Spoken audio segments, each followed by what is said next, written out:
The sun climbs over the familiar peaks, bathing Heartland Ranch in its morning glow. The horses stir softly in the stables. A gentle breeze whispers through the aspens. Amy moves through the barn, her hands gliding over Spartan's coat. A rhythm born of routine. The peace feels almost fragile, a quiet holding its breath. Then, a sound cuts through the calm, the crunch of gravel under boots. Slow, deliberate steps approaching. Boots caked in dust, worn leather telling tales of long roads. They stop at the barn entrance. Jeans, a familiar worn jacket, a figure standing against the light. The silhouette turns, and the light catches his face. Ty Borden. Not a memory, not a ghost from a dream, but real, standing solid in the doorway. The air stills, time pauses. The truth we were told wasn't the full story. After the shooting, Ty's recovery was complicated, not just by the wound, but by the danger that hadn't passed. He'd stumbled onto something bigger than wildlife crime, a network involved in smuggling, dangerous men who wouldn't hesitate to silence loose ends permanently. They knew who he was, knew about Amy, about Lyndi, a covert branch of law enforcement. Seeing the imminent threat, offered a stark choice: disappear, let the world think the worst, and keep his family safe, or risk drawing the danger right to Heartland's door. His death was meticulously staged, a painful necessity. He was relocated, given a new identity, and ordered to sever all ties until the network was dismantled. Every day was a battle against the urge to reach out, fueled only by the desperate need to protect Amy and Lyndi. Years passed. The operation concluded, the threat neutralized. Only then was Ty finally free to find his way back to the only place that ever felt like home. Amy continues her grooming, lost in thought, the creak of the barn door barely registering. It's a common sound, but then, a shift in the air, an invisible current she recognizes deep in her soul. She turns, slowly, hesitantly, and sees him. Her breath catches. Her brush clatters to the floor. His name is a faint whisper, barely formed, her lips trembling. They stand frozen for a heartbeat, suspended between disbelief and impossible hope. Then, Ty gives a small pained nod. It's me, Amy. The world tilts. She doesn't think. She reacts. She covers the distance between them in a heartbeat, crashing into his arms, tears erupting, years of grief pouring out in racking sobs. He holds her fiercely, burying his face in her hair, anchoring himself to her. I thought you were gone, she chokes out between tears. Every single day, I wished. He cuts her off gently, his voice thick with emotion. Never. I never stopped loving you, Amy. I fought to get back here every second. It's raw, painful, beautiful, the shattering and mending of a heart, all at once. Just as they cling to each other, a small voice pipes up. Mom? Lyndi stands near the entrance, book in hand, curiosity in her eyes as she takes in the scene. Who's that? She asks, tilting her head. Amy gently kneels, pulling Lyndi closer, her own voice unsteady. Honey, this is your dad. This is Ty. Lyndi looks up at the stranger, her mother is clinging to. Ty crouches slowly, meeting her gaze, his own eyes swimming. I've missed watching you grow up, little one, he says, his voice raspy. But I thought about you every day. Lyndi studies his face, a flicker of recognition perhaps from photos, perhaps something deeper. She takes a hesitant step forward, then another, and wraps her small arms around his neck. She doesn't understand the years of pain, only the warmth of the man holding her now, the feeling of home. Jack Bartlett had weathered more storms than most. He'd known loss intimately, burying friends, family and beloved horses. But Ty's death, that had struck a different chord. Ty wasn't just family by marriage. He was the son Jack never had, the legacy he was building at Heartland. The grief had settled deep, a silent ache behind his stoic exterior. Hearing the commotion, Jack heads toward the barn, expecting maybe a difficult horse, perhaps Amy having a tough moment. He sees her tears, the man holding her, then the man turns. Jack stops dead in his tracks, his weathered hand reaching up to grip his hat brim. His face, usually a mask of prairie resilience, crumples slightly. For a long moment, silence hangs heavy. Then Jack strides forward, purpose in his step, until he's inches from "You stubborn fool," Jack says, his voice cracking, emotion finally breaking through. "A part of me never believed you were truly gone." He pulls Ty into a rough, bone-deep hug, clapping his back with familiar force. "You were always meant to be here, son." He steps back, eyes shining. "You made her happy. You made this place better. Welcome home." Later on the porch, the familiar ritual of shared coffee resumes after years of silence. Jack looks at Ty, pride and relief warring in his expression. "You always made me proud, Ty.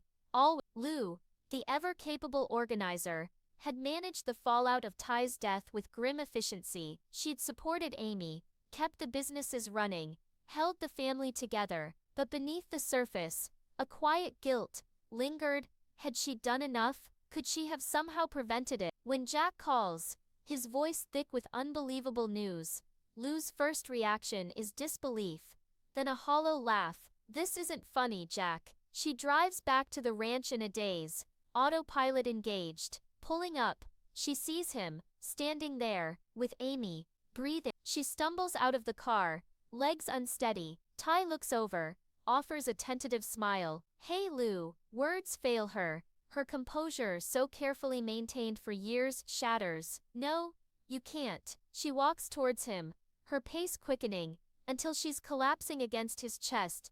"Do you have any idea?" she cries, muffled against his jacket. "What it did to us, to Amy." "We were broken, Ty." He holds her, letting her unload the years of suppressed grief. "I'm so sorry, Lou. I never wanted this." She pulls back slightly, needing to see his face, to confirm the impossible. "You're here now," she manages, wiping tears furiously. "You're alive. That's all that matters now." The burden Lou carried, the pretense of strength, finally cracks, allowing a measure of healing to begin. For Georgie, Ty had been a mentor, a friend, the one who saw her potential beyond the label of foster kid. He taught her about horses, about trusting herself. Losing him felt like losing her anchor. She'd pursued her jumping career, moved away, but a part of her remained tethered to the grief at Heartland. When the news reaches her, she dismisses it as a cruel rumor. Who would joke about something like that? But arriving back at the ranch, seeing him standing there talking to Jack, the world shifts on its axis. "Georgie," he says, that familiar kind smile reaching his eyes. She drops her bags, forgets everything else, and runs, launching herself into his arms, like she did when she was younger, seeking comfort. "I missed you so much," she cries. "I felt so lost when you were gone." He holds her just as tightly. "I missed you too, Georgie. I followed your career, you know. Watched every video I could find. You're incredible." Later, they talk for hours, about horses, dreams, the years apart. "You were like the brother I never had," she admits quietly. "I never stopped missing that."